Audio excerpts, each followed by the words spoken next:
Welcome back to Lena's Romantasy Collection, where the alphas run hot and the heroines never back down. Quick question for the pack before we start the drama. Where are you listening from today? Tell me in the comments and drop a cat emoji if your own pet judges your audiobook choices just like Pookie.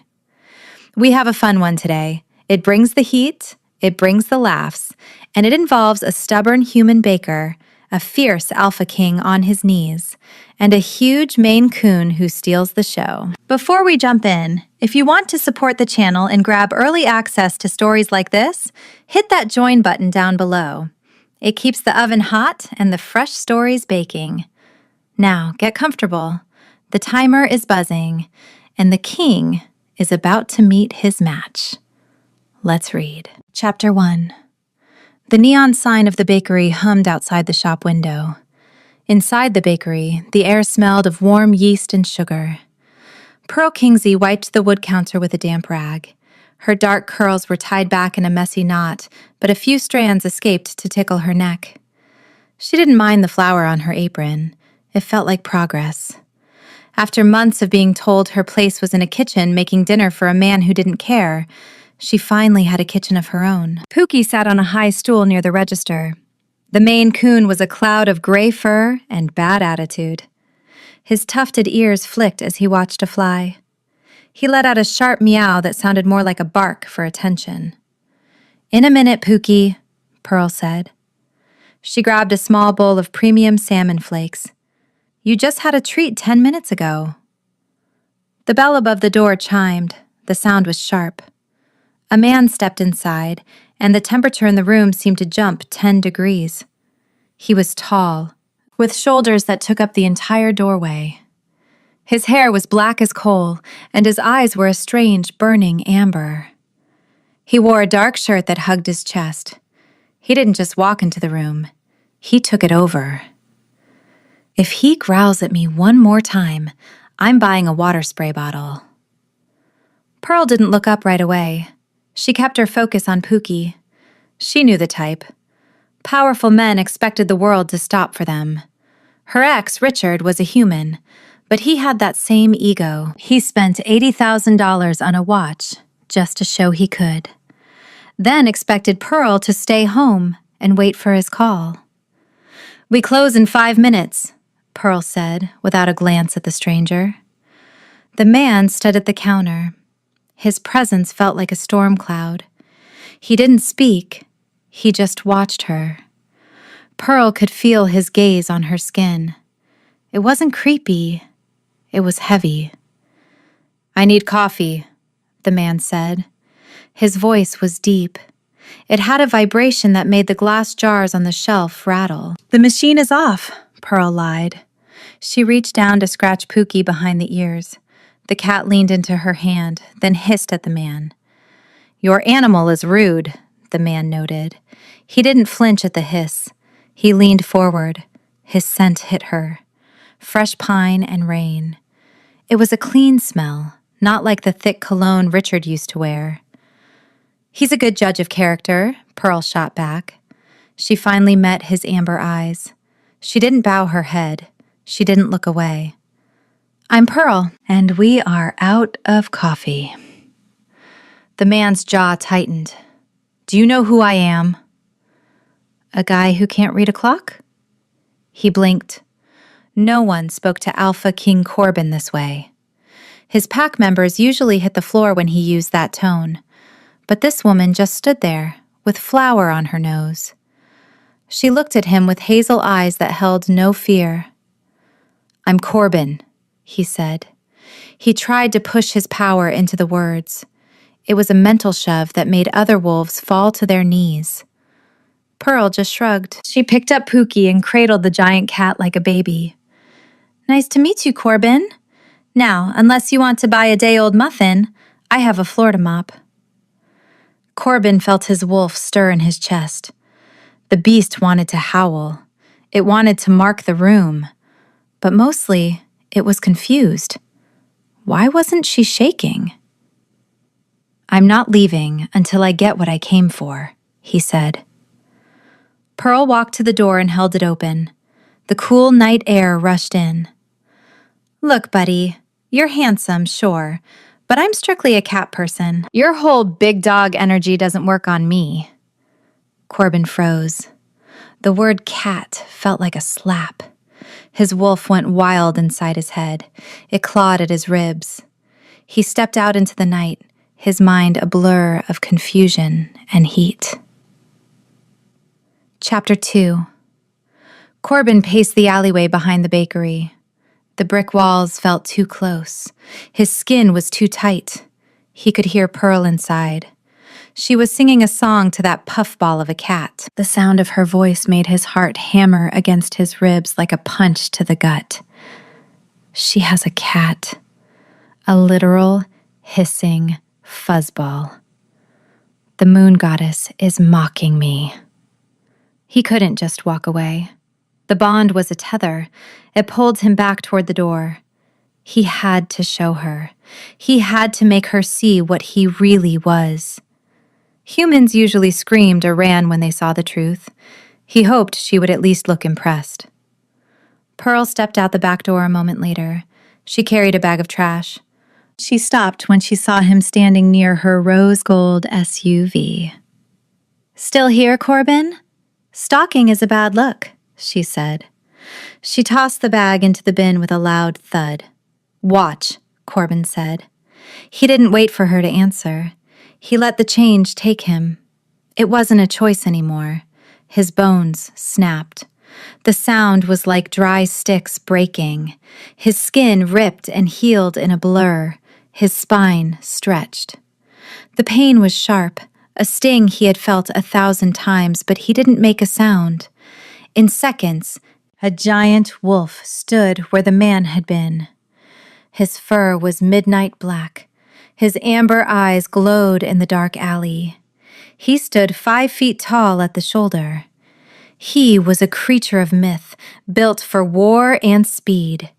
He let out a low huff of breath, waiting for the scream. Pearl didn't scream. She didn't run. She crossed her arms over her chest and tilted her head.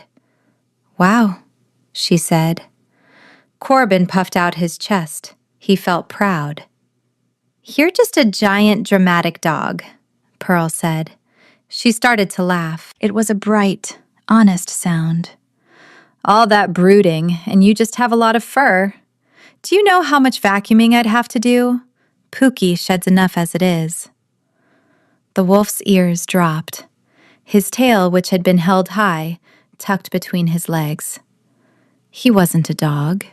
He was the king. He was the apex predator of Ethelgard. Pearl walked closer. She didn't seem to care that his teeth were the size of steak knives. She reached out and patted his nose. Her touch was warm. "You're cute in a scary way," she whispered. "But I told you, I like cats." Corbin felt his ego crumble. This woman was impossible. He didn't know how to handle someone who laughed at his beast. He lowered his head until his chin touched the damp pavement. He let out a long, high-pitched whimper. It was a sound of pure defeat. Pearl sighed. Her face softened. "Oh, don't do that. You're going to make me feel bad." The wolf nudged her hand with his wet nose. He whimpered again, louder this time. He was begging. The king of the packs was on his belly in the dirt, asking a human girl to change her mind. "Fine," Pearl said, rolling her eyes. "You can come by tomorrow, as a human, and we can talk. But if you shed on my SUV, the deal is off." The wolf let out a bark of joy. He watched her go back inside and lock the door. He stayed in the alley for a long time, his tail wagging against the brick wall. Chapter 3. The next evening, an obsidian black armored sedan pulled up to the curb in front of Pearl's apartment. It didn't make a sound. Corbin stepped out, wearing a suit that fit his frame like a second skin. He didn't have his usual pack members with him. He had told Gideon and Ryland to stay at the pack house. He needed a night without their jokes. He knocked on Pearl's door. He felt a bead of sweat on his neck. He was the alpha. He had fought wars. Why was his heart racing? Pearl opened the door. She wore a simple yellow dress that made her hazel eyes pop. She looked like a drop of sunshine. "You look nice," Corbin said. He felt shy. When she looked at him, his brain seemed to stall. "Thanks. You look like you're going to a funeral," Pearl teased. She stepped out and locked her door. "Where are we going? Somewhere with white tablecloths and tiny food?" Corbin opened the car door for her. "I made a reservation at the Gilded Oak. I bought out the whole floor so we wouldn't be disturbed." Pearl stopped. She didn't get in the car. "You did what?" "Corbin, that's too much. I don't want a whole floor. I want to talk to you, not an empty room." "But I wanted it to be perfect," Corbin said. "Perfect is being real," Pearl replied. She pointed down the street. "There's a taco truck 3 blocks away. They have the best carnitas in the city. Let's go there." Corbin looked at his expensive car. He looked at his suit. Then he looked at Pearl's grin. He sighed and closed the car door. "Fine, tacos it is." They walked side by side. Corbin kept his pace slow to match hers. The sidewalk was crowded, but people moved out of his way without him saying a word. His heavy vibe was still there, even if he was trying to hide it. "Take that, Richard. You wanted my dreams dead in an apron, but now I'm being courted by a literal king." They sat on a metal bench near the truck. Pearl ate with gusto, not caring about the salsa on her thumb. Corbin watched her, fascinated. Richard had once told her she ate too much. Corbin thought she looked like she was enjoying life for the first time. "So," Pearl said, wiping her mouth, "what's the deal with the wolf thing? Is it a family curse, or did you get bitten?" "I was born this way," Corbin said. "My father was the king before me. It's in the blood." "Richard would have hated you," Pearl laughed. "He was so boring. He wanted everything to be perfect and quiet. He told me my bakery was a waste of time. He said a wife shouldn't work." Corbin's eyes flashed amber. A low growl started in his throat. He didn't like the way her voice changed when she said that name. He could smell the bitter ash of her old hurt. "He was a fool," Corbin said. His voice was like rolling thunder. "A woman like you should have everything she wants." Pearl looked at him, surprised by the heat in his words. She felt a tingle in her stomach. "You mean that?" "I don't lie, Pearl," he said.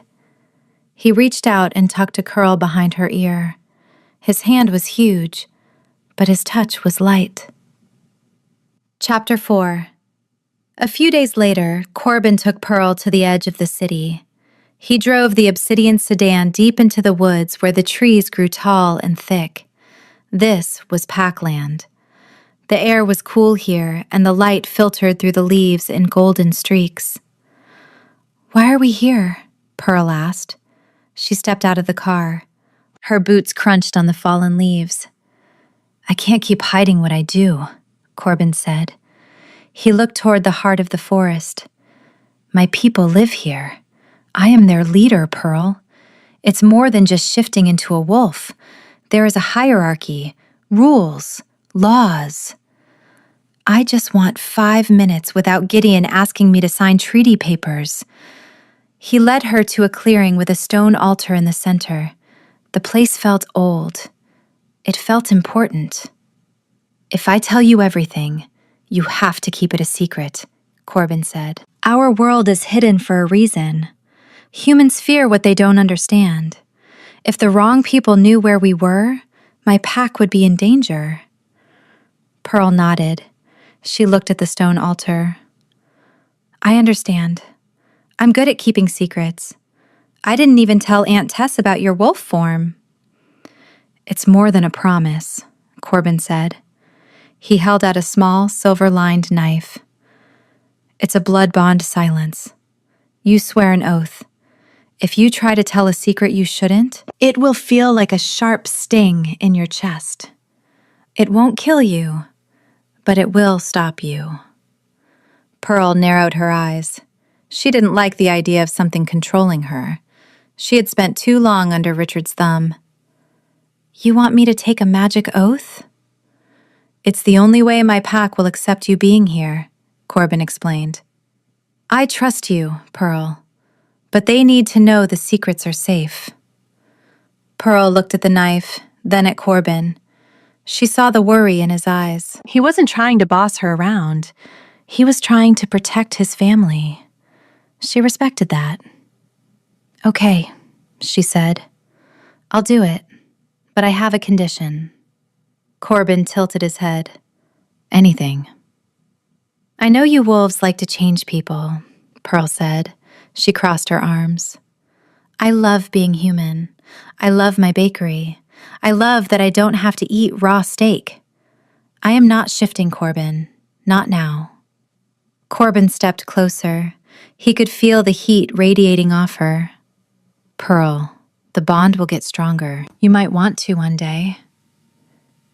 Maybe, she said. When I hit 35, that gives me enough time to live my human life and get used to the idea. If we are still together then, we can talk about it. But until then, I stay exactly as I am. Corbin looked at her. She was stubborn, witty, and completely human. He shouldn't agree. An alpha's mate should be a wolf. But the thought of losing her light was worse than breaking 1,000 years of tradition. 35, he agreed. I can wait, Pearl smiled. It was a bright, radiant look that made his heart skip. She took the knife and made a tiny nick on her finger. She pressed it to the stone. I swear, she whispered. The air in the clearing seemed to shimmer. Pearl felt a warm hum in her blood. The deal was struck. Chapter 5. The sun dipped low behind the trees in the sacred forest of Ethelgard. Shadows stretched across the stone altar like long fingers. Pearl Kingsley stood her ground as the hum of the blood-bond silence settled in her chest. The oath felt like a warm pulse under her skin. She looked up at Corbin. His amber eyes caught the fading light. He looked like a king from an old book, but she saw the man under the crown. I need you to hear me, Pearl said. She tucked a curl behind her ear. I swore the oath. I will keep your secrets, but my life belongs to me. Corbin moved a step closer. The heat from his body hit her like a wave. He didn't use his alpha voice this time. He just waited. I love my life, Pearl continued. She touched the honeysuckle locket at her throat. I love my shop. I love being able to walk down a street without smelling every lie and fear. I am a human. I want to stay that way. When she looks at me like that, my brain completely short-circuits. Say something smart, Corbin. Corbin ran a hand through his black hair. He looked toward the thick wall of trees. The bond between us is a tether, Pearl. My wolf wants to mark you. He wants to bring you into the pack in every way. It's a pull in my gut that never stops. He can wait, Pearl shot back. She didn't budge. I have goals. I want to build my business. I want to be me for a while longer. When I hit 35, we can talk about the shift. That gives me years to prepare my heart. If you want a mate who is a partner and not a puppet, you have to respect that. Corbin let out a breath that sounded like a groan. He knew she was right. She wasn't a wolf who had to obey his push. She was a woman who stood in front of him with fire in her eyes. He admired her grit. It made his heart hammer a rhythm of pride. 35, Corbin repeated. The word felt heavy. That is a long time for a wolf to wait. Then you better get a hobby, Pearl teased. She reached out and patted his arm. His muscles felt like corded steel under his shirt. They walked back toward the gate. The peace of the forest was thick. Then Pearl stopped. Her grip on her locket tightened. Just outside the iron fence of the packland, a silver sports car sat idle. The engine purred. The tinted glass hid the driver, but Pearl knew that car. "Richard," she whispered. The name felt like a piece of glass in her throat. The silver car didn't move. It just sat there, a cold speck against the green trees. Then it sped away with a screech of tires. The air around Corbin shifted, turning sharp and heavy like a fire about to start. "Who is Richard?" Corbin asked. His voice dropped an octave. "My past," Pearl said. She looked at the dust cloud the car left behind. "And I think he just found out where I go on my days off." Chapter 6. The next morning, the sun baked the asphalt of the main road into Ethelgard. Pearl's rose gold SUV lurched to the side with a loud pop. The steering wheel jerked in her hands. She guided the car to the shoulder of the road. "Great," she muttered. She stepped out and looked at the rear tire. It was flat as a pancake. She didn't reach for her phone. She didn't call a tow truck. She marched to the back of the SUV and popped the trunk. Inside sat her toolkit and the heavy steel tire iron she kept for protection. She grabbed the jack and the iron. She had changed tires before. Richard used to tell her it was a man's job, which was why she made sure she could do it in under 10 minutes. A low hum of a high-end engine approached. The obsidian black armored sedan pulled up behind her. Corbin stepped out. He wore a dark shirt and jeans today. He looked at the car, then at Pearl. She was already on her knees, placing the jack under the frame. "Pearl? What happened?" Corbin asked. He started to roll up his sleeves. "Tire gave up," Pearl said. She didn't look up. She fit the tire iron onto the first lug nut. She pushed down with her weight. The nut gave a sharp crack and started to turn. "Let me do that," Corbin said. He reached for the tool. Pearl pulled the tire iron back. "I got it, Corbin. Go back to your king stuff. I'm almost done." Corbin stopped. He watched her work. She didn't struggle. She moved with a plan. She spun the nuts off and tossed them into the hubcap. She gripped the heavy tire and hauled it off the studs. Her face was flushed from the heat, and a smudge of grease marked her cheek. "I have never met anyone so independent. Most people beg me for help." "You're just going to stand there and watch?" Pearl asked. She wiped sweat from her brow with her arm. "I'm impressed," Corbin admitted. He leaned against the hood of his sedan. "I've seen warriors with less focus than you." "Focus is how I survived my ex," Pearl said. She slid the spare tire onto the car. He wanted a doll, someone to sit still and look pretty while he did everything. I learned to fix things because he hated when I touched his tools. She tightened the nuts and lowered the jack. She threw the flat tire into the back of her SUV. She stood up and dusted off her hands. She felt a surge of energy. She had done it. Corbin walked over. He didn't try to take over this time.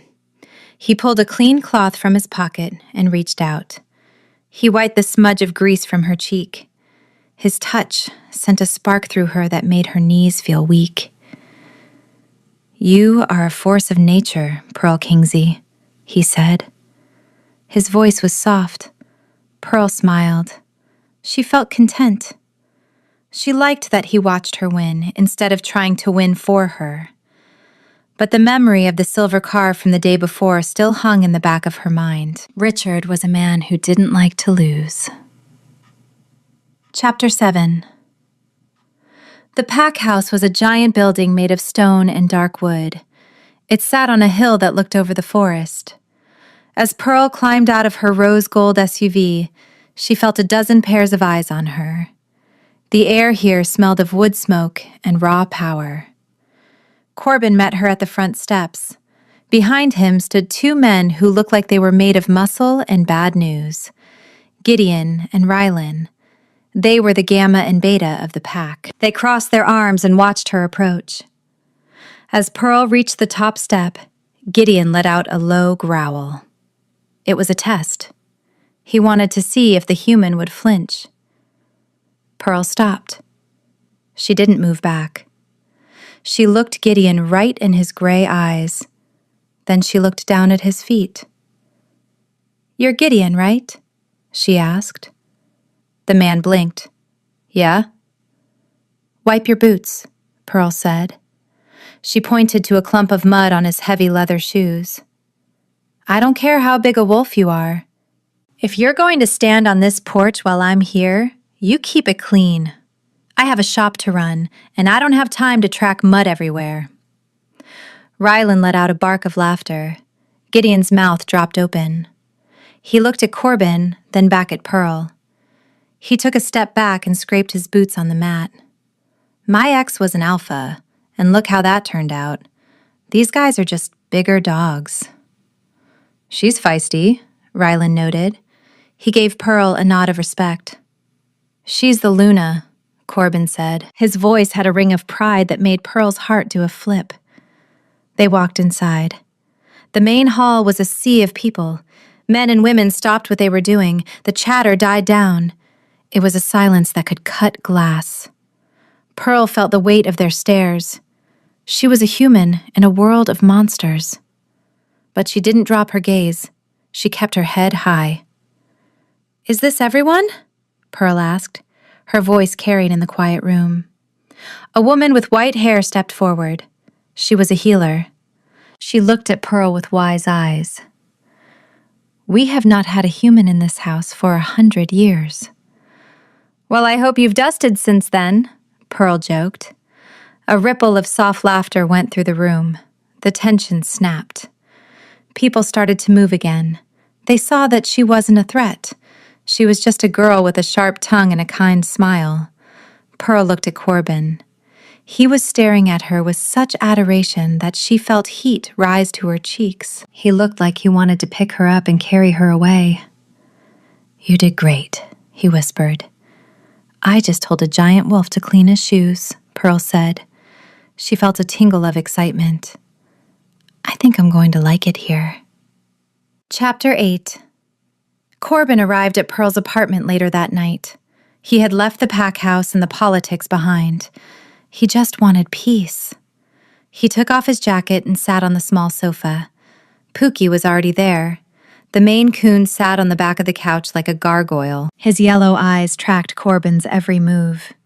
He let out a low hiss that sounded like steam escaping a pipe. "We talked about this, Pookie," Pearl called from the kitchen. She was making tea. Corbin tried to ignore the cat. He leaned back and closed his eyes. The gas fireplace in the corner hummed. The blue flames licked at the fake logs. There were no embers to stoke, just a steady, clean heat. It was a far cry from the wildfires of the pack house. Suddenly, a heavy weight landed on his lap. Corbin opened his eyes. Pookie had claimed him. The giant cat was kneading Corbin's black shirt with claws that felt like needles. Pearl?" Corbin asked. He stayed still.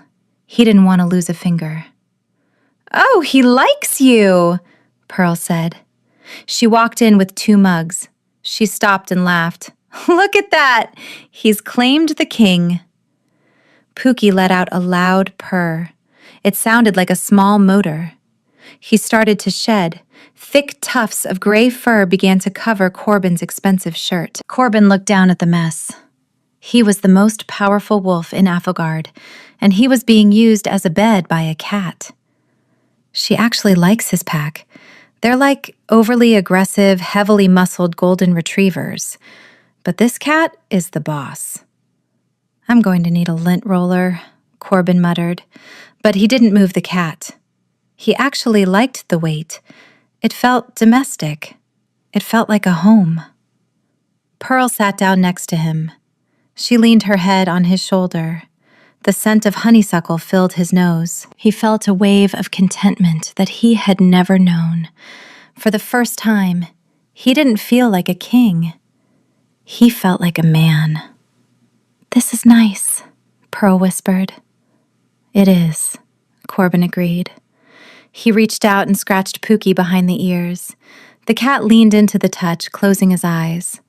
The room was quiet. The blue flames of the fireplace cast a soft light on the walls. Corbin felt a deep sense of peace. He had spent his life fighting for his pack, for his land, for his crown. But sitting here, with a human girl and a judgmental cat, felt like the biggest win of all. He realized that Pearl wasn't just his mate. She was the piece of him that had been missing.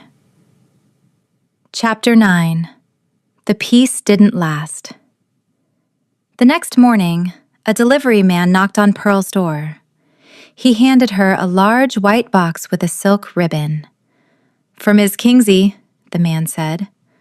Pearl took the box. Her stomach did a slow roll.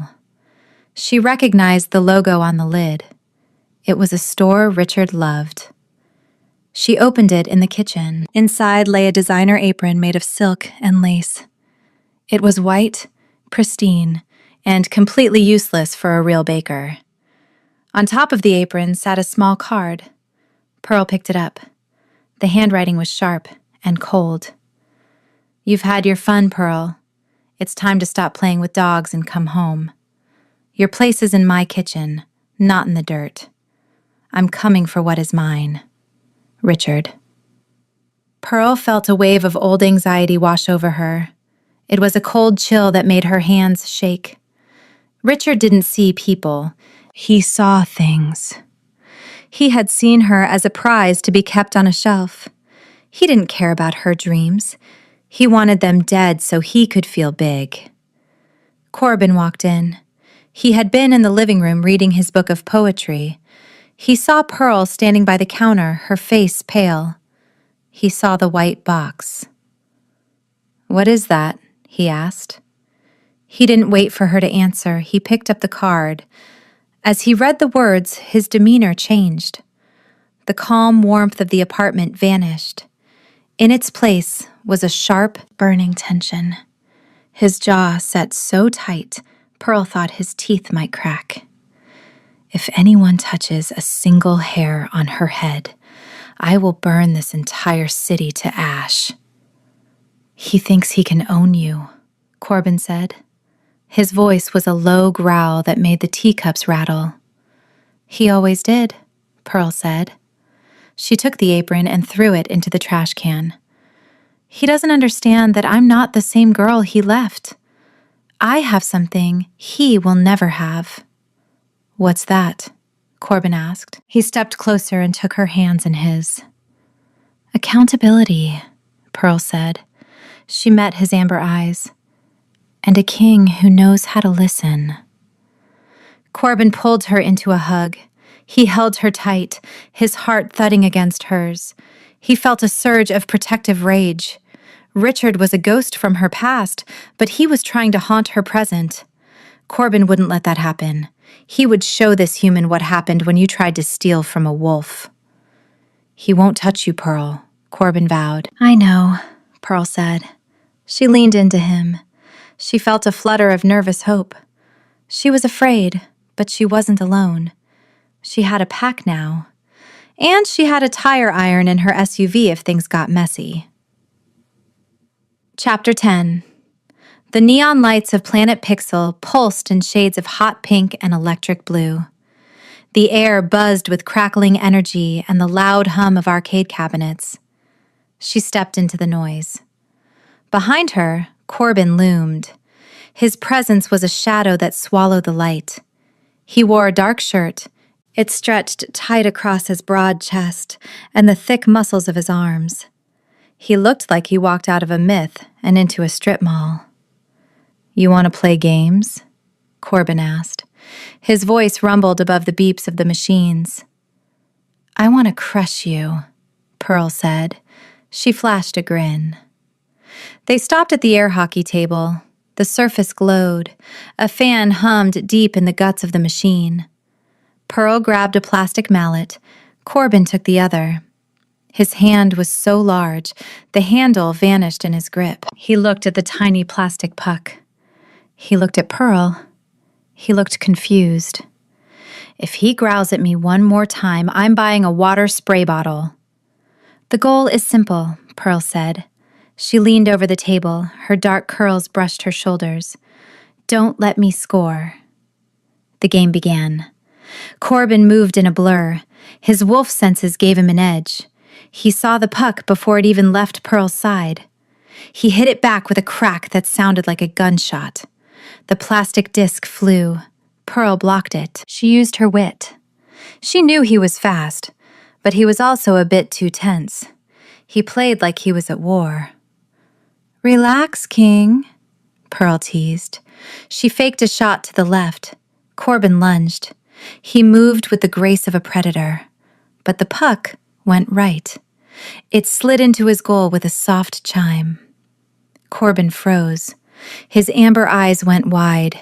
He looked at the goal. He looked at Pearl. You cheated, he muttered. A small smile tugged at his lips. I used strategy, she shot back. The match grew intense. Corbin took it with a seriousness that made Pearl laugh. He wasn't the fierce leader now. He was a guy who hated to lose. He sweat. The heat from his body rose. His skin ran hot. He missed 3 more shots. The final score flashed, 7-2. Pearl won. Corbin stared at the board. He looked at his hands. He looked at Pearl. She was radiant.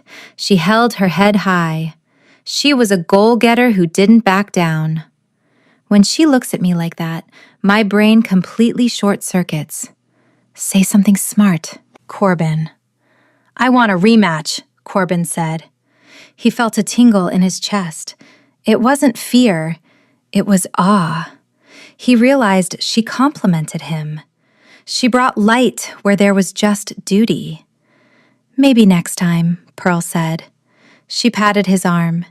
His bicep felt like carved steel, hard and solid. Let's go get some air. Chapter 11. The rose gold compact SUV sat in the corner of the parking lot. The paint shimmered under the streetlights. Pearl hopped onto the hood. The metal was warm from the engine. Corbin stood in front of her. He stayed between her knees. He looked up at her with those amber eyes. They weren't sharp tonight. They were soft. You're a good winner, Corbin said. I'm a fair winner, Pearl corrected. She touched the honeysuckle locket at her throat. Richard never let me win. He said it was bad for his image. Corbin's jaw set. The mention of the ex made his scent turn to bitter ash. He was a fool. A man should want his mate to be strong. I am strong, Pearl said. She looked out at the city of Ethelgard. I spent a long time being small. I won't do it again. Not for you. Not for anyone. Corbin reached up.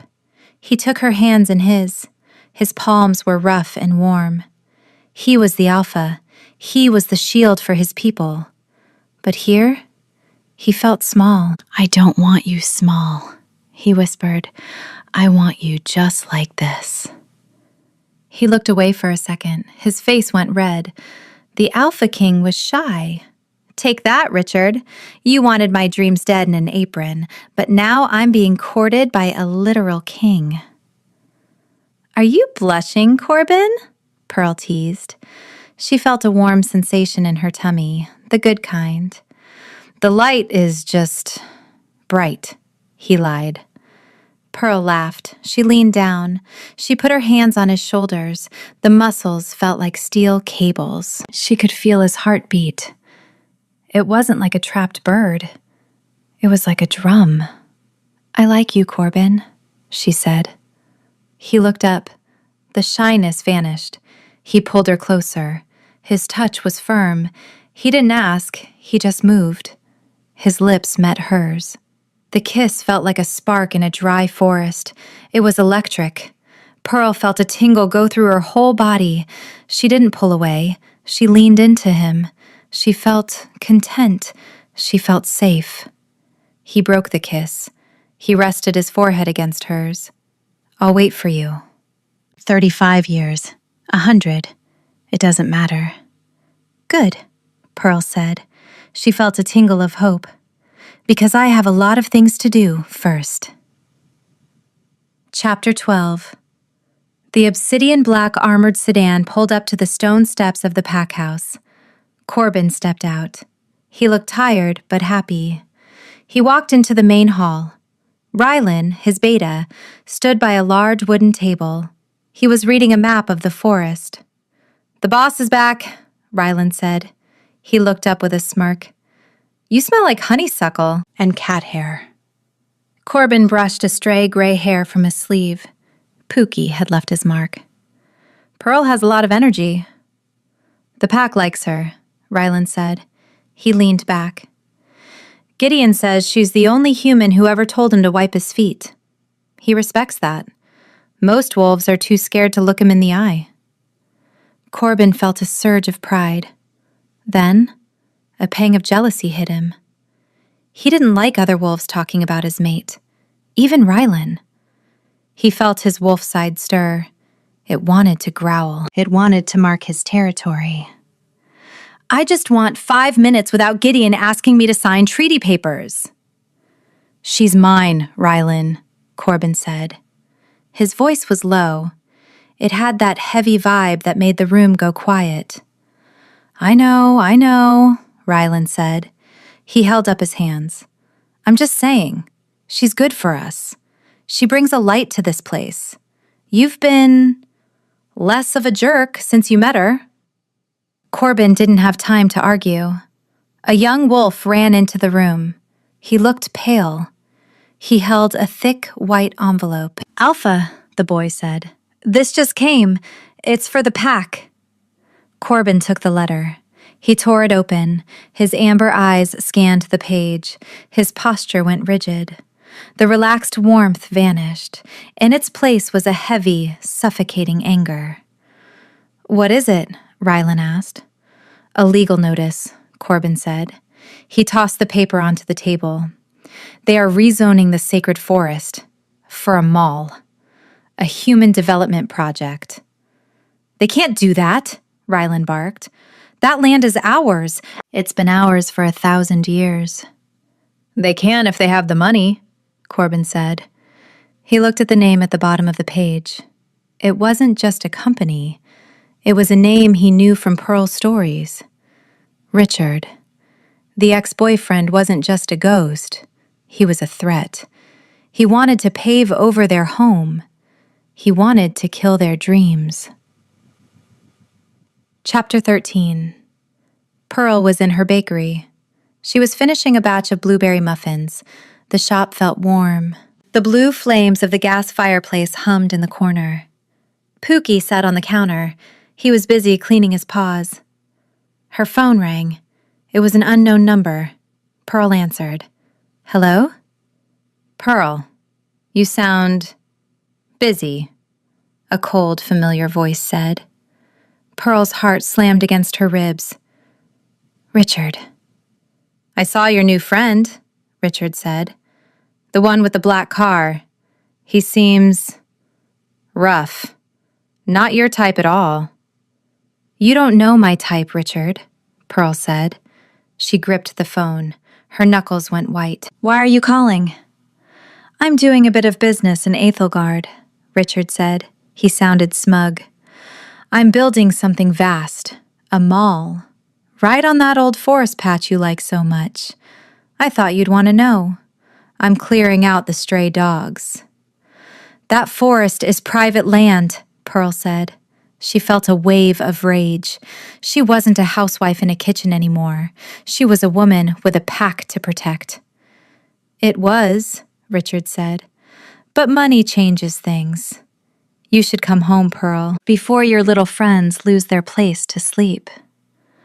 I can make this all go away, if you just act like the girl I remember." My ex was an alpha, and look how that turned out. A disaster wrapped in a red flag. "I am never coming back to you," Pearl said. Her voice was steady. It was sharp. "And you aren't touching that forest." "We'll see," Richard said. He hung up. Pearl stood in the kitchen. A cold knot of dread tightened in her stomach. This wasn't nervous excitement. It felt like pure ice. She looked at Pookie. The cat looked back with his yellow eyes. He let out a low meow. She wasn't going to let this happen. She knew how Richard worked. He used money like a club. He used laws to crush people. But he didn't know about the wolf world. He didn't know about Corbin. And he didn't know that Pearl Kingsley was a goal-getter who always found a way to win. She grabbed her purse. She walked to her rose gold SUV. She had a pack to save, and she knew exactly where to start. "Pookie, stay here," she said. She drove toward the pack house. The sun was setting. The sky was a bruise of purple and orange. The war was coming, but it wasn't going to be fought with teeth. It was going to be fought with accountability. Chapter 14. The rose gold SUV slowed to a halt in the gravel drive of the pack house. Pearl Kingsley gripped the steering wheel.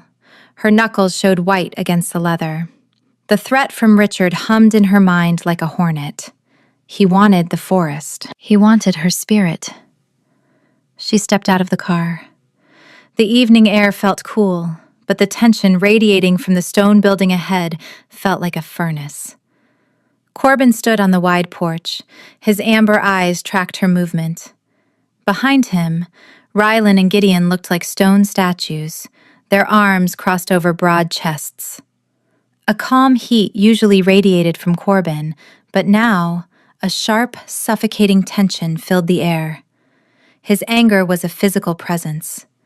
It hit Pearl like a shove to the chest. "He called you," Corbin said. His voice was a low vibration. It made the glass in the front door rattle. "He did," Pearl said. She marched up the steps. She didn't stop until she stood inches from the Alpha King. She looked up. "He wants to pave over your home, Corbin. He wants a mall. But more than that, he wants to prove he still owns me." I actually like his pack. They're like overly aggressive, heavily muscled golden retrievers, but they look ready to rip someone's throat out right now. Corbin's jaw tightened. A vein throbbed in his thick neck. "I will end him. I will walk into his office and tear his heart from his chest. No human threatens my mate or my land." "No," Pearl said. Her voice cut the air. "That is what he expects. He wants you to act like a monster. He has lawyers and permits. If you kill him, you lose the forest to the state. You lose everything." Corbin let out a huff of breath. He paced the length of the porch. His boots thudded on the wood. "Then what? We sit and wait for the bulldozers?" "We hold him accountable," Pearl said. She followed him. She grabbed his arm. His bicep felt like a slab of corded steel. "Richard works in shadows and bribes. I know his books. I know his patterns. He thinks I'm a housewife who doesn't understand numbers. I want to lead this, Corbin. I want to take him down in a boardroom, not a back alley." Corbin stopped. He looked down at her small hand on his arm. The rage in his eyes softened. He looked at her with a mix of shock and awe. The Alpha King, a man who ruled with strength and fire, seemed to shrink under her steady gaze. He looked away. A faint flush crept up his neck. "You want to fight a war with papers?" Corbin asked. "I want to win," Pearl said. "I don't want a bloodbath. I want justice. He stole my dreams for years. Now he's trying to steal yours. Let me handle the strategy." Corbin ran a hand through his black hair. He looked at Rylan and Gideon. The two wolves watched with wide eyes. Their leader was being handled by a human woman, and he wasn't growling back. "She has a point, Alpha," Rylan noted. "The humans have laws. If we break them, we lose the forest anyway." Corbin turned back to Pearl. He reached out. His large hand cupped her face. His thumb brushed her cheek. His touch sent a spark through her that made her pulse race. "Fine," Corbin whispered. His voice was thick with emotion. "I will stand behind you. But if he touches you, the laws die. I will burn his world to the ground." "Deal," Pearl said. She felt a surge of content. She had a king at her back, but she was the one with the sword. Chapter 15. A thunderstorm rolled over Ethelgard. Rain lashed the windows of Pearl's apartment, blurring the city lights into streaks of gold and white. Inside, the blue flames of the gas fireplace cast a steady, clean glow across the walls. Pearl sat on the soft rug, pulling her knees to her chest. Pookie curled into a gray ball near her feet. The Maine Coon purred, a low rumble that matched the thunder outside. Corbin sat on the sofa behind her. He had shed his jacket hours ago. His dark button-down shirt clung to the wide, thick muscles of his back. He rested his elbows on his knees and looked at the floor. The silence between them held a thick, burning tension. It wasn't the bitter heat of anger. It was the raw, demanding pull of a bond reaching its boiling point. "I worry," Pearl said. She traced a pattern on the rug, keeping her focus on the fire. "I'm just a human, Corbin. Your pack, they look at me and see a liability. I'm not a wolf. I can't shift to protect you. I can't fight with my teeth when the monsters show up. Why does just being in his orbit make my knees feel like overcooked noodles? Focus, Pearl. You need to know if you're enough for a king." Corbin moved. He didn't walk. He flowed with the fluid grace of a predator. He knelt on the rug right in front of her. His heat washed over her like a sudden shockwave. It was a deep, wild warmth that made her cheeks flush. He reached out and took her small hands in his large, rough palms. "You are the strongest person in this city," Corbin said. He tipped her chin up, forcing her to meet his glowing amber eyes. "Strength isn't about sharp claws. It's about a brave heart. You stood up to me the first day we met. You stand up to a man who wants to crush your spirit. You are my missing piece, Pearl. Without you, I'm just a beast wearing a suit." Pearl leaned forward. Her breath hitched in her throat. She released her hands from his grip and reached up. Her fingers traced the sharp line of his jaw. It felt like solid bone under hot skin. She felt the rough stubble on his chin, the frantic pulse beating at his neck. "I'm scared," she whispered, the truth slipping out. "I have you," Corbin promised. His voice was a raspy vibration that sent a shiver straight down her spine. He pulled her flesh against his broad chest. The sudden contact ignited a spark of fire in her blood. Pearl stopped overthinking. She surrendered to the overwhelming rush. His lips crashed down to find hers. The kiss was a breathtaking clash of raw need and desperate trust. He tasted like rain and dark, sweet berries. Corbin moved with a careful restraint that made her ache for more. He was a creature of untamed power, but his hands mapped her waist and back like she was made of fragile glass. Pearl tangled her fingers into his midnight hair, pulling him closer. A low groan rumbled deep in his chest. He stood up in one smooth motion, lifting her into his arms without breaking the kiss. Pearl wrapped her legs around his waist, dizzy with the intoxicating spin of the room. They tumbled into the bedroom. The darkness felt like a velvet shroud. Corbin laid her back on the mattress, his towering frame blanketing her. Skin met skin in the shadows. He shed his dark shirt, revealing a broad chest marked by the geometric wolf tattoo. Pearl ran her hands over the corded muscles of his shoulders, marveling at the firm, unyielding texture of his body. Every touch was electric. He trailed open-mouth kisses down the sensitive curve of her neck, tracing the edge of her collarbone. Pearl arched into his touch, a soft gasp escaping her lips. His large, rough hand smoothed over her hips, dragging a trail of fire everywhere he touched. The rhythm of their breathing matched the driving rain against the glass. It was a slow, deliberate worship. Corbin treated every inch of her skin with total devotion, breaking down her walls with slow, sweeping caresses. When they merged, the union of two distinct worlds was complete. It wasn't just physical contact. It was a binding promise spoken in ragged breaths and tight grips. Pearl felt her lingering doubts burn away into a roaring fire.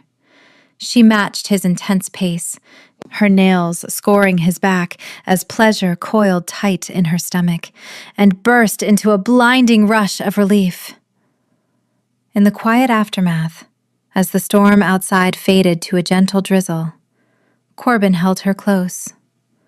His large frame shielded her from the rest of the world. He pressed a soft kiss to her damp forehead. "I love you, Pearl Kingsley," he whispered into her dark curls. "I love you too," she murmured back, resting her palm flat against his chest. She felt safe. She felt ready. Richard could bring his corporate lawyers and his shiny silver cars. She had a king, and she had a plan. Chapter 16. Warm light spilled across Aunt Tess's botanical bakery. Pearl sat at a flower-dusted table. Maps and old deeds lay scattered across the wood. Aunt Tess paced the floor. She wore an apron stained with blackberry juice. Her gray hair was a wild halo. "Richard always was a snake," Tess said. She slammed a rolling pin onto a slab of dough. "He thinks because he has a gold pen and a sharp suit, he owns the dirt we walk on." "He doesn't," Pearl said. She pointed to a yellowed map and a dusty city ledger. "Look at this, Aunt Tess. This forest land. The old logs say it was a gift 200 years ago. We just have to find the physical deed." "I want accountability in any dealing, even if it means digging through dusty basements for a week." "A gift to who?" Tess asked. She leaned over. "The Kingsley family," Pearl said. Her voice held a note of triumph. "Our ancestors were the original caretakers. We didn't own the land, but we held the guardianship. Under the old city laws of Aethelgard, a guardian must sign off on any change to the soil. If there is a burial site or a sacred grove, the land stays untouched." "And the wolves?" Tess asked. "They are the dwellers," Pearl explained. "They have lived there since the start. But Richard is trying to use a loophole that says the land is unclaimed. It isn't. It's guarded. By us." A knock at the door made them both jump. A man in a gray suit stood outside. He held a thick stack of papers. Pearl opened the door. The man handed her the folder.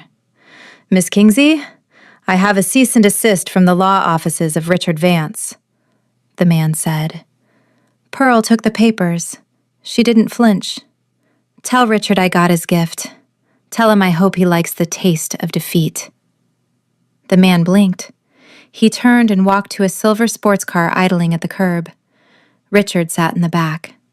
The tinted window rolled down an inch. His cold blue eyes met Pearl's. He didn't smile. He just watched. Then the car sped away. Pearl walked back to the table. She tore the cease and desist in half. She tossed the pieces into the trash can.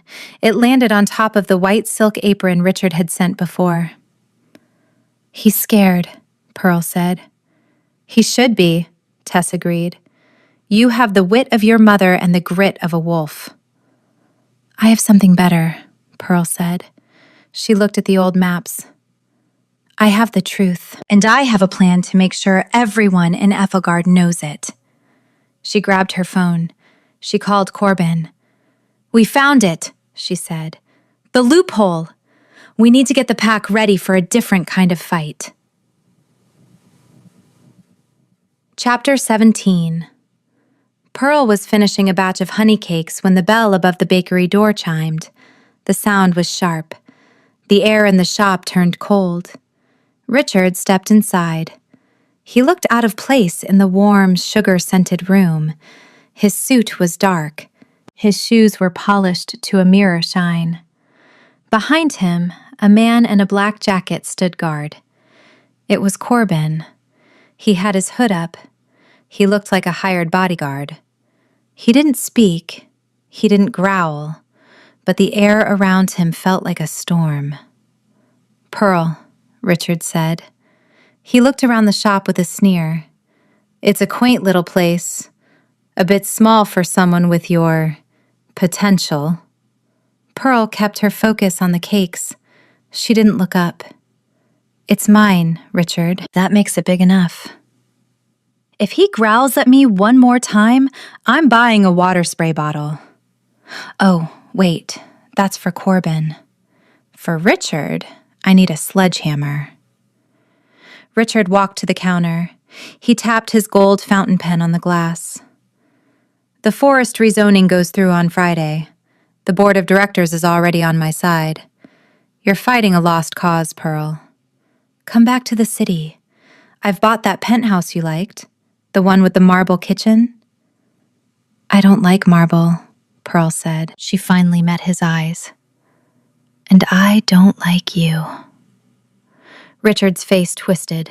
His eyes flashed with a cold, predatory light. "You're playing with things you don't understand. Your friend there, he looks like trouble. I've seen the way he looks at you. It's animalistic." Corbin shifted his weight. The floorboards groaned under his feet. He didn't move toward Richard, but his scent changed. The bitter ash smell filled the room. Richard wrinkled his nose. "What is that smell?" Richard asked. "It's like something died." "It's the smell of a man who lost," Pearl said. Richard leaned over the counter. He lowered his voice. "I will take that forest. I will build my mall. And then I will buy this shop and tear it down just to see you cry. You belong in a kitchen, Pearl. My kitchen." Corbin took a step forward. The movement was a blur. He stood right behind Richard. He didn't touch him. He just loomed. The Alpha King was a head taller than the human. The heat radiating from Corbin's body made Richard sweat. Richard turned. He looked up at the bodyguard. He saw Corbin's amber eyes. For a second, a flash of fear crossed Richard's face. He stepped back. "Watch your tone," Corbin said. His voice was a low rumble. It wasn't the alpha voice, but it had a weight that made Richard's knees shake. "Is this who you're with now?" Richard sneered, trying to hide his fear. "A thug?" "A king," Pearl corrected. Richard let out a harsh laugh. He turned and walked to the door. "Friday, Pearl. Be at the boardroom at 10. Bring your papers. Bring your thug. It won't matter." The door slammed. The bell chimed one last time. Corbin pulled back his hood. His face was flushed with the effort of holding back his wolf. His nostrils flared. "I wanted to eat him," Corbin admitted. "I know," Pearl said. She walked around the counter. She took his hands. "But you didn't. You showed restraint. That's what a king does." "I hate him," Corbin said. "Me too," Pearl agreed. "Which is why we are going to make him lose everything." Chapter 18. The sun fought to pierce the morning fog of Aethelgard as Pearl Kingsley stood before her bedroom mirror. She adjusted the lapels of a charcoal gray power suit. The fabric felt crisp and held a sharp edge that matched her mood. Underneath, she wore a blouse the color of a winter sky. She was a goal-getter, and today, the goal was survival for the pack and the death of Richard's ego. She reached up to touch the honeysuckle locket at her throat. The cool metal grounded her. It was a tactile reminder of why she fought. She wasn't a housewife in a silk apron. She was a woman with a plan. Corbin stood in the doorway. His frame filled the space. He wore a black dress shirt with the sleeves rolled up to his elbows. The dark fabric strained against the thick muscles of his forearms. His skin ran hot, and the heat radiated off him in waves. He watched her with amber eyes that held a mix of pride and a shyness he only showed to her. He looked like a king who had found his queen, and the realization made his heart thud against his ribs like a drum. He wanted to scoop her up and hide her from the world, but he knew she was the spearhead of this attack. His shyness is a weapon he doesn't know he has, and it makes my knees feel like overcooked noodles. "You look like a storm," Corbin said. His voice was a low rumble. It vibrated in the small room. "I feel like one," Pearl said. She turned to grab her leather briefcase. In the corner, Pookie sat on a high stool. The Maine Coon was a mass of gray fur and judgment. He watched a steaming mug of coffee on the edge of the dresser. Pearl had poured it a minute ago, but she was too focused on her briefcase to take a sip. Pookie looked at the mug. He looked at Corbin.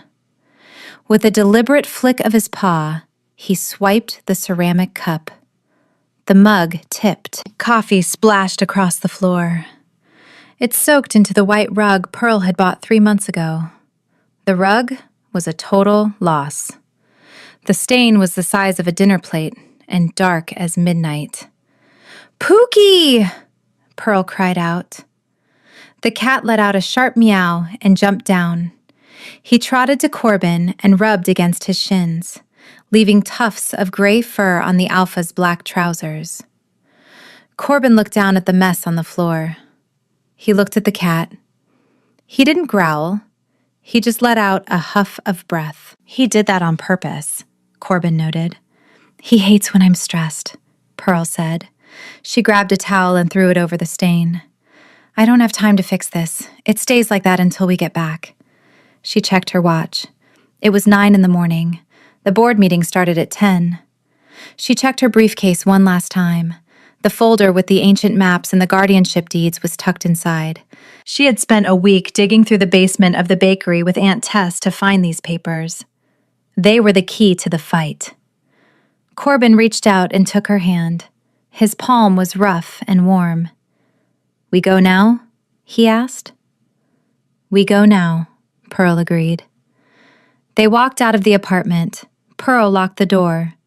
She didn't look back at the ruined rug. She had bigger fish to fry. They headed down to the parking lot where the obsidian black armored sedan waited. It looked like a shark in a pool of minnows. Corbin opened the door for her. He was her shadow, her protector, and today, her most silent ally. Chapter 19. The obsidian black armored sedan glided through the streets of Ethelgard. Corbin drove with one hand on the wheel. His large signet ring caught the light as he turned toward the business district. The glass and steel towers of the city rose up like a forest of needles. Pearl sat in the passenger seat. She watched the people on the sidewalk. They had no idea that a war for the soul of the city was about to happen in a room 60 stories up. They reached the Vance Corporate Tower. It was a cold building of polished stone. Richard's silver European sports car was parked right at the front. It sat there like a boast. Corbin pulled the sedan to a stop. He stepped out and walked around to Pearl's side. He moved with the grace of a predator. As they walked into the lobby, the air changed. The natural, wild heat that clung to Corbin fought against the sterile, artificial chill of the building. This cage of glass and steel feels like a trap for a beast, but I will stay in it for her. The elevator ride was a blur of chrome and silence. Pearl felt her nerves twist into a tight knot. She clutched her briefcase. Corbin stood behind her. His heavy presence was a shield. When the doors opened, they were met by a receptionist who looked like she was made of plastic. "Miss Kingsley, Mr. Vance is expecting you," the woman said. They walked into a long hall. At the end stood a pair of double doors made of dark oak. Pearl pushed them open. The boardroom was vast. A long table of black marble sat in the center. Around it sat 12 men in expensive suits, the board of directors. At the head of the table sat Richard. Richard looked up. He wore a navy suit that probably cost a year of Pearl's bakery profits. He tacked his gold fountain pen on the marble table. His cold blue eyes scanned Pearl, then moved to Corbin. He let out a sneer. "Pearl, you're on time. I'm impressed," Richard said. "I'm here to finish this, Richard," Pearl said. She took a seat at the far end of the table. Corbin stood right behind her. He didn't sit. He just loomed. His amber eyes were fixed on Richard's throat. "Finish it?" "Yes," Richard said. He slid a thick stack of papers across the stone table. "These are the surrender papers for the forest. Sign them, and the bakery stays open. Refuse, and I start the bulldozers at noon." Pearl looked at the papers. She didn't touch them. She could smell the scent of rot and death coming off Richard. It was a sour smell that made her skin crawl. She looked at the board members. They looked bored. They thought this was just a simple real estate deal. They had no idea they were sitting in a room with a king. "I don't sign surrender papers, Richard," Pearl said. Her voice was steady as a rock. "I sign accountability reports, and yours is due." Richard's face went red. He gripped his gold pen until his knuckles went white. "You have no cards to play, Pearl. The city has signed off on the rezoning. The forest is mine." "Not yet," Pearl said. She opened her briefcase. Chapter 20. The room went silent as Pearl pulled a thick, leather-bound folder from her briefcase. She laid it on the marble table with a thud. Richard's lead lawyer, a man with a face like a dried raisin, leaned forward. He adjusted his glasses. "What is this nonsense?" the lawyer asked. "This is a history lesson," Pearl said. She flipped open the folder. Inside were the maps and deeds she and Aunt Tess had found. The paper was yellow and smelled of dust and old wood. "Richard claims the forest is unclaimed land. He says it's a waste of space. But Ethelgard was built on laws that go back centuries."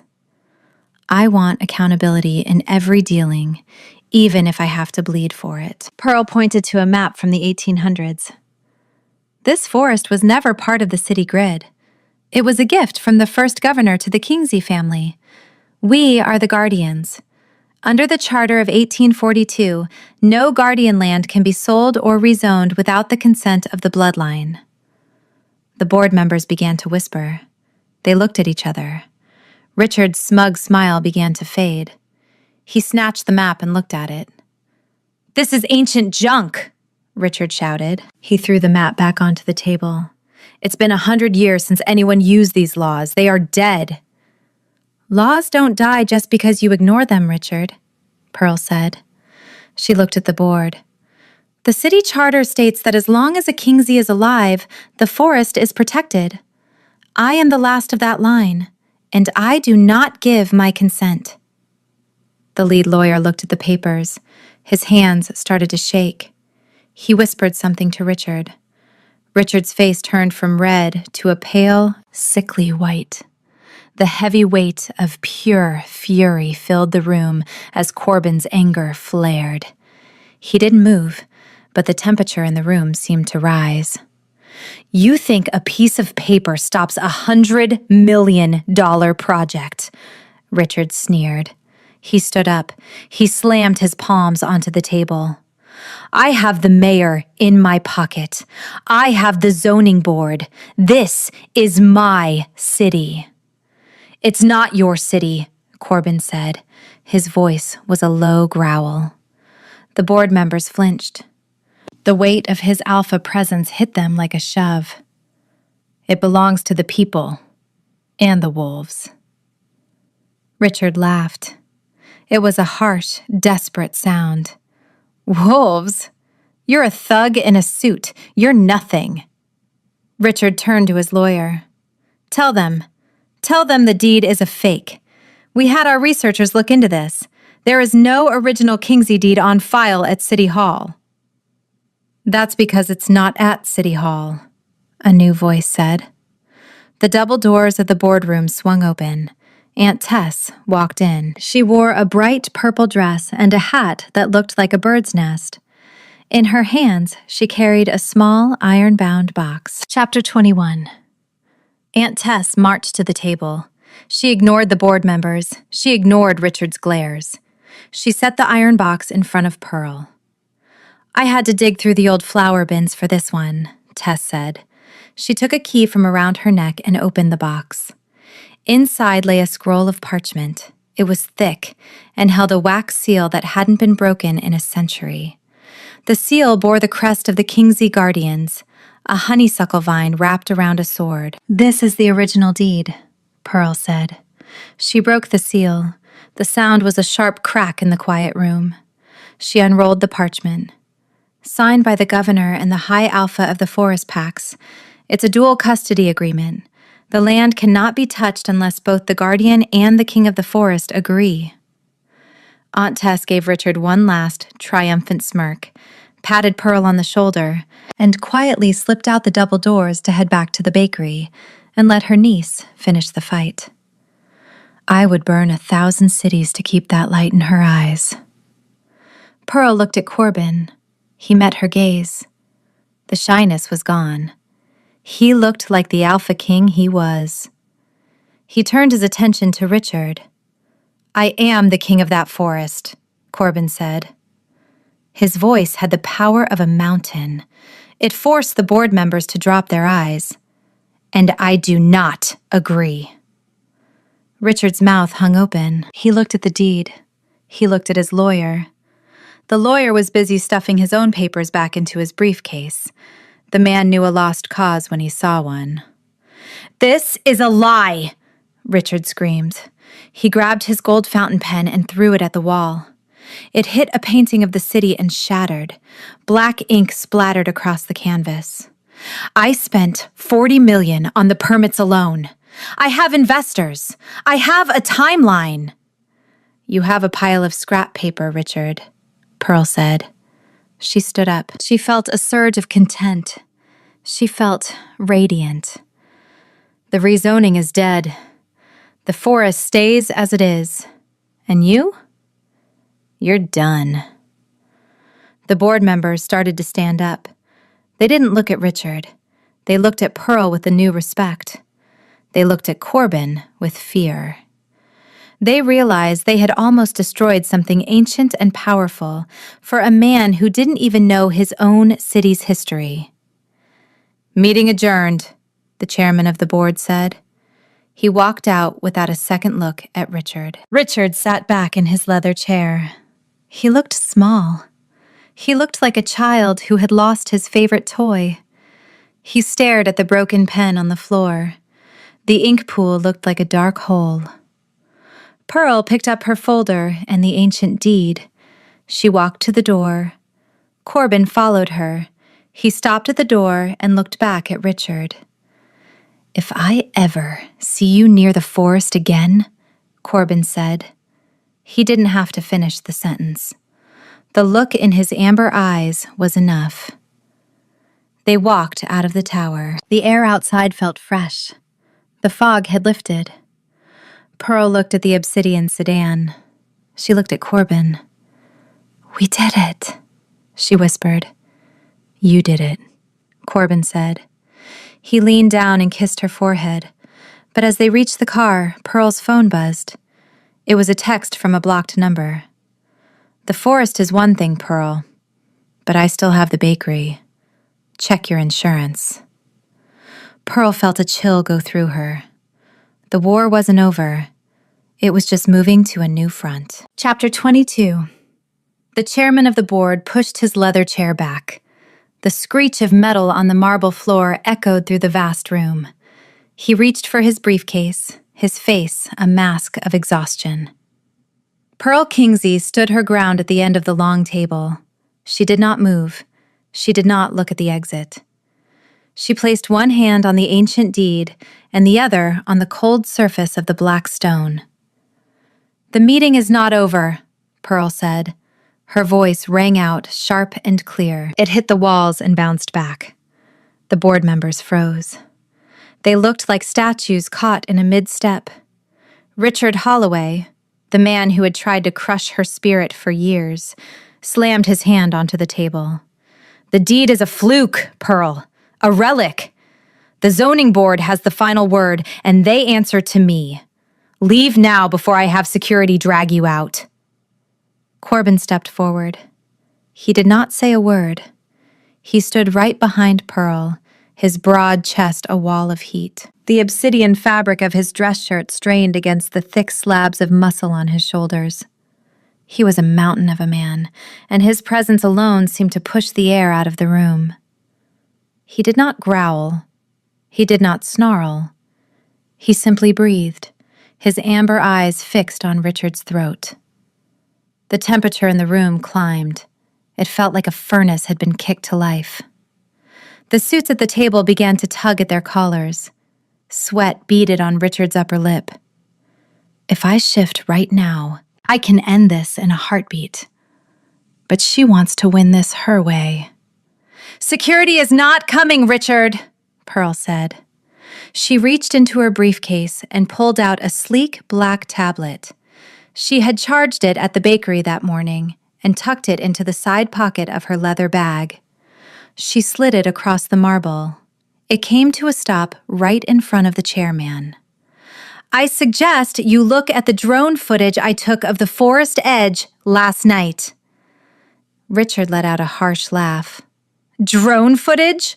You think some pictures of trees will stop a project of this scale?" "Look at the pits, Richard," Pearl said. Her hazel eyes were cold.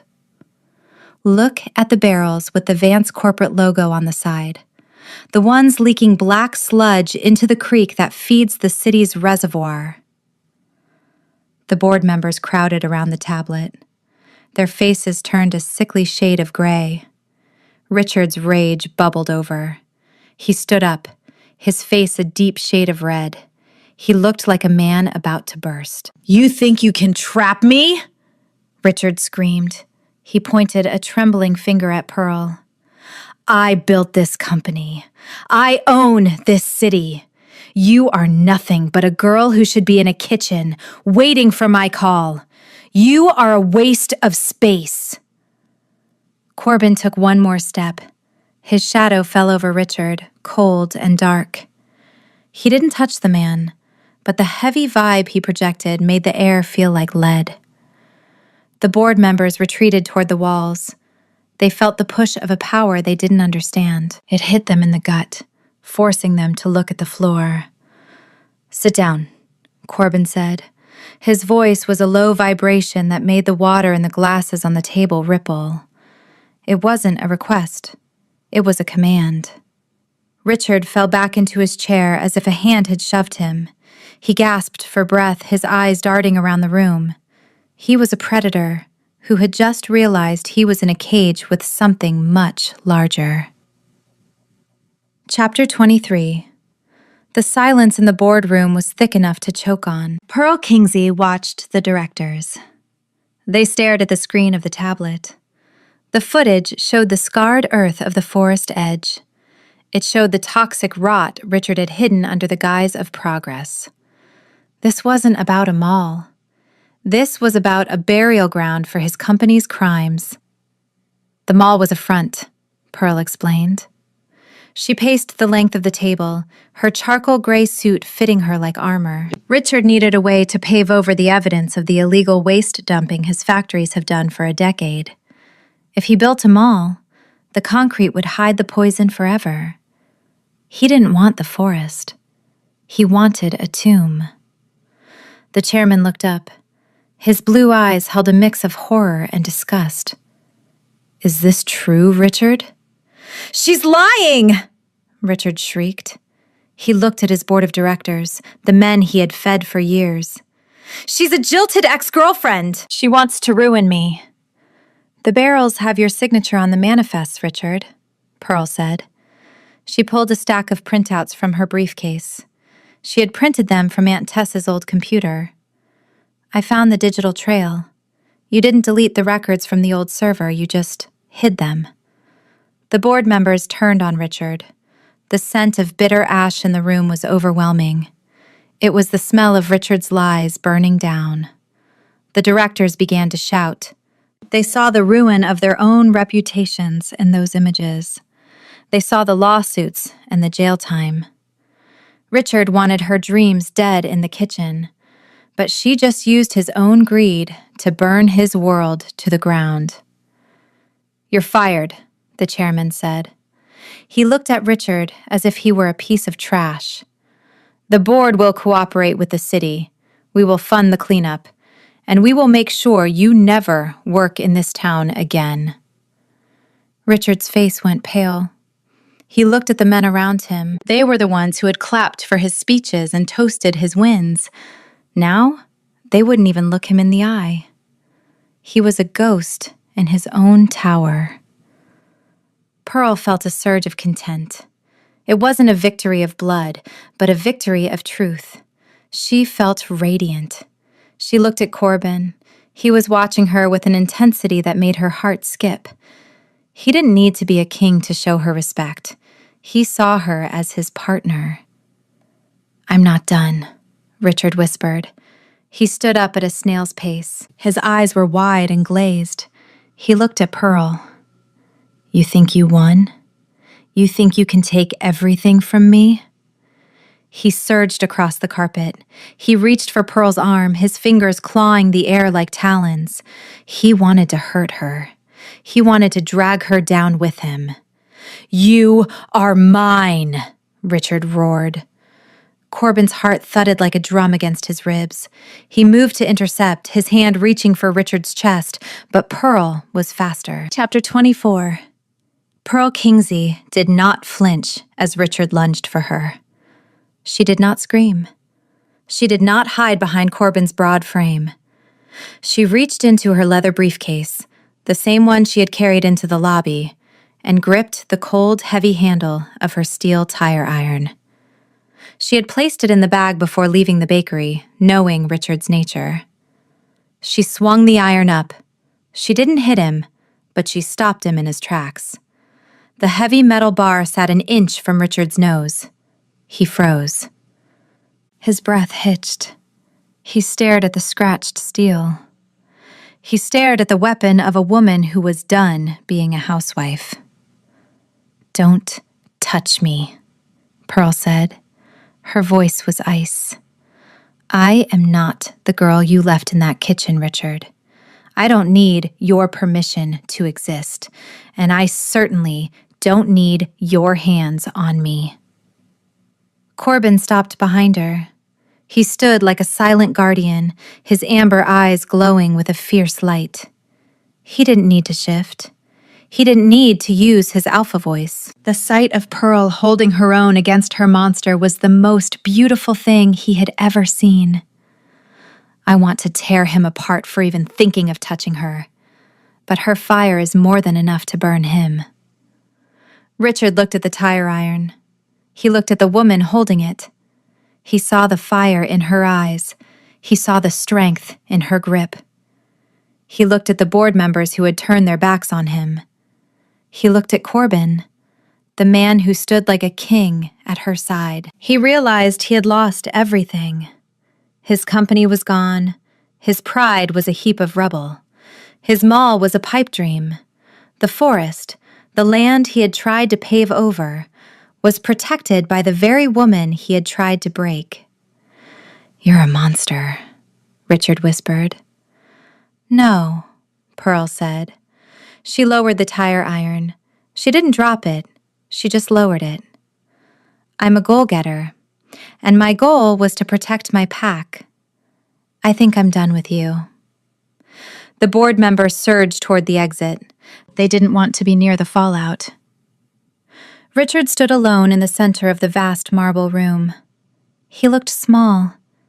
He looked like a child who had lost a game of tag. The gold fountain pen lay shattered on the floor, its ink a dark stain on the stone. "Leave, Richard," the chairman said from the doorway. "Security will see you out of the building. Your assets are frozen. Your office is locked." Richard didn't move for a long time. He just stared at the broken pen. Then he turned and walked toward the elevator. He didn't look back. He didn't say another word. He was a ghost in a suit. Pearl let out a long breath. A rush of pure, unadulterated adrenaline swept through her veins. She looked at Corbin. He reached out and took the tire iron from her hand. He tucked it back into her briefcase. "You did it," Corbin said.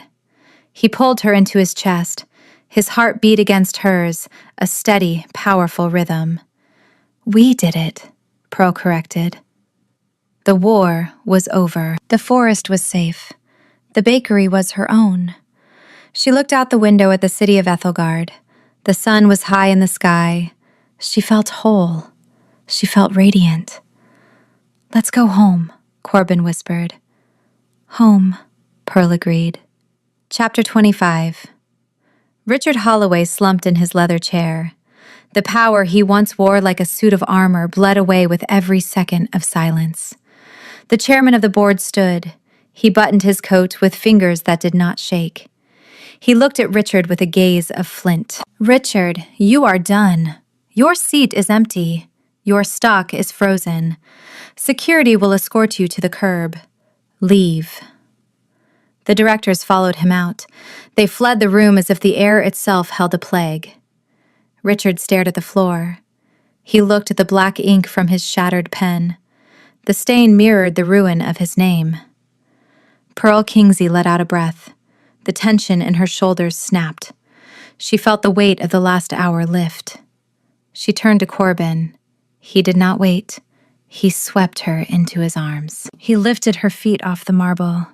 He held her as if she were the only solid thing in a world of ghosts. "She saved my people with a piece of paper and a sharp tongue." Corbin pressed his face into her hair. His scent, pine and rain, soothed the fire in her blood. He pulled back to look at her. His amber eyes glowed with a pride that made her heart thud like a drum. He did not use his alpha voice. He did not have to. His respect for her was a physical force. It struck her with a deep, grounding certainty. It was a good feeling. It was a feeling of truth. My ex wanted me in a kitchen, but this king wants me at his side. Richard watched them. He looked small. He looked like a child who had lost a game of tag. The gold pen on the floor mocked him. It was broken. It was useless, just like his threats. Pearl looked at him one last time. She did not feel hate. She felt pity. He had lived his life as a predator, but he did not know the first thing about a pack. He did not know that strength came from trust, not fear. "The forest is a heritage site now," Pearl said. Her voice was a whip. "You stay away. If I see your car near those trees, I will not call the police. I will call the board, and I will show them the rest of the files I found." Richard did not answer. He stood up. He walked toward the elevator. He did not look back. He was a ghost in a suit of navy wool. He was a man with no home. Corbin set Pearl back on her feet. He took her briefcase. He tucked her hand under his arm. They walked out of the Vance corporate tower. The sun was high. The city of Ethelgard looked bright. The stone and glass sparkled. Pearl felt a surge of energy. She was a goal-getter. She had set a goal to save the forest. She had won. "Let's get out of here," Corbin said. He led her to the obsidian-black armored sedan. He opened the door with a flourish. But as Pearl reached the car, her phone buzzed. It was a text from a blocked number. "The forest is one thing, Pearl, but I still have the bakery. Check your insurance." Pearl felt a brief chill go through her. But as she looked at Corbin and the safety of his obsidian car, she deleted it. Richard was out of power. It was an empty threat from a ghost. As they drove away, Pearl touched the locket at her throat. The metal crest felt warm. "We need to swing by the apartment," she told Corbin, a radiant smile breaking across her face. If I don't pick up Pookie for the celebration, he'll ruin my other rug. The accountability she craved had been delivered. The forest was whole, and she was a Luna in her own right. Chapter 26. The pack house roared with life. The stone walls vibrated with the sound of wolf song. It was not a growl, it was a celebration. Long tables of dark wood groaned under the weight of roasted meats, steaks, ribs, and briskets piled high. A thick haze of cooking smoke hung in the warm hall. No wine or beer touched the wood. Wolves drank water and fresh juice. They needed their wits for the hunt later. Pearl sat at the head of the table. She had shed her charcoal suit. She wore a simple dress of forest green. She had kicked off her heels, her toes dug into the cool stone floor. She felt content. She felt radiant. The wolves of the pack came to her. They did not bow. They gave her nods of respect. They saw the human who had outsmarted a man with a mountain of gold. Pookie is a menace, but he has the heart of a lion. Pookie sat on the table. He stood before a silver tray. It held the premium salmon Corbin had ordered for his own meal. The Maine Coon did not ask. He did not wait. He tore into the fish with his teeth. His gray fur was a mess of scales and juice. The wolves watched. They saw the cat eat their alpha's food. No one moved. No one growled. They knew the cat was the boss of the house. Corbin walked into the hall. He had changed into a clean black shirt.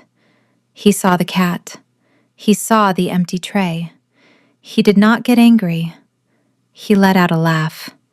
It started deep in his chest. It filled the room. He sat next to Pearl. He reached out and scratched Pookie behind the ears. The cat leaned into the touch. I have never felt this much peace in my own home. He is a thief, Corbin said. He looked at Pearl. His amber eyes were soft. He is a king, Pearl corrected. The feast lasted for hours. Gideon and Ryland told stories of the boardroom. They acted out Richard's face when the deed appeared. The hall shook with laughter. Aunt Tess sat near the fire. She held a cup of tea. She watched Pearl with eyes of pride. She knew the Kingsley line was in good hands. Pearl looked at the pack. They were a family. They were a force. They were her people.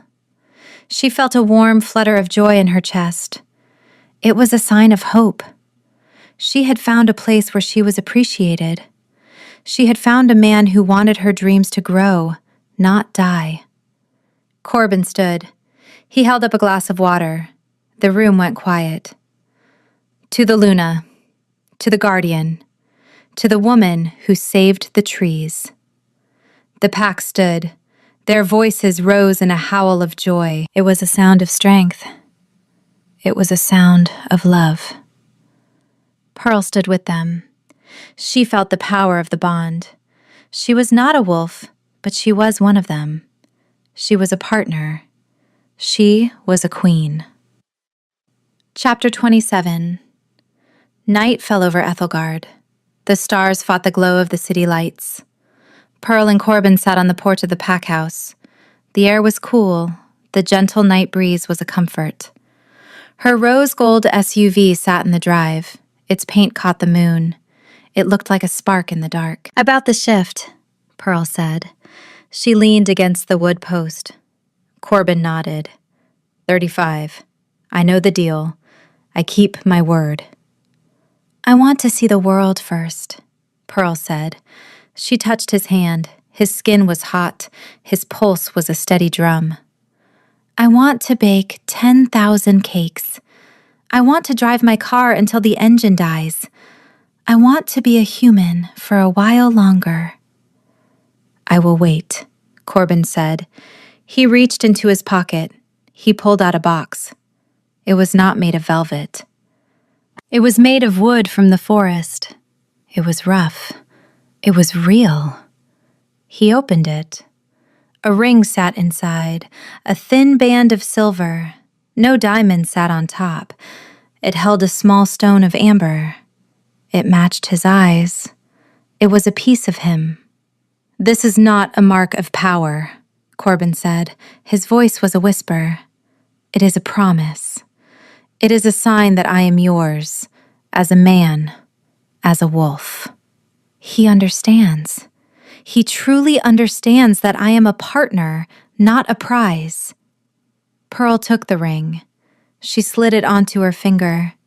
It felt right. It felt like a part of her. She looked at Corbin. She saw the shy smile on his face.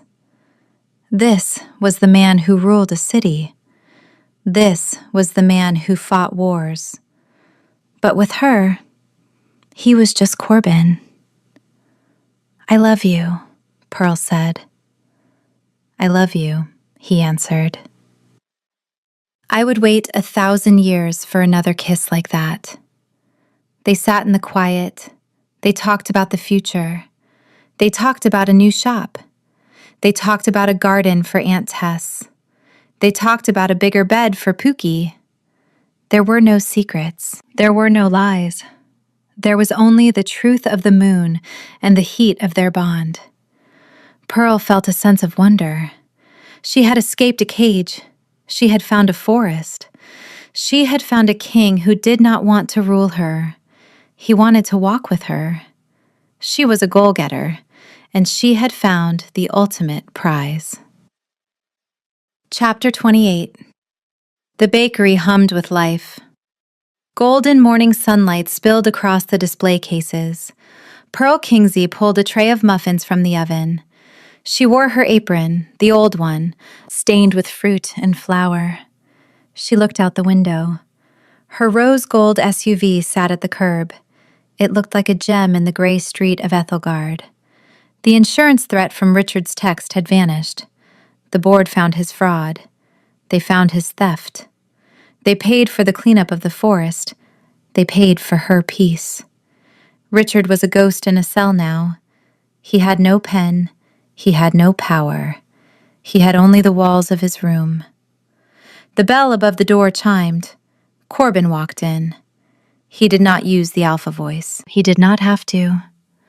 The room felt warm the moment he arrived. He wore a dark shirt. He looked at Pearl with eyes of amber. "Is it time?" he asked. "Almost," Pearl said. She dusted her hands. They walked to the back. Her apartment sat above the shop. They sat by the gas fireplace. The blue flames danced over the fake logs. No embers fell, no wood burned. The heat was steady. It was clean. Pookie jumped onto the couch. He wedged himself between them. He purred. The sound was a low motor. Corbin put his arm around Pearl. She leaned into his chest. She felt the beat of his heart. It was strong. It was sure. Richard thought I was a fragile doll, but Corbin treats me like an equal. "This is the goal," Pearl whispered. "Accountability," Corbin said. He kissed the top of her head. "This is the life I fought for. This is the peace I won." They sat together in the light of the blue flames. The city was quiet. The forest was safe. The bakery was her own. Pearl Kingsley was a Luna. She was a guardian. She was a woman in love, and she was exactly where she wanted to be. The story was whole. The bond was fast. And the king?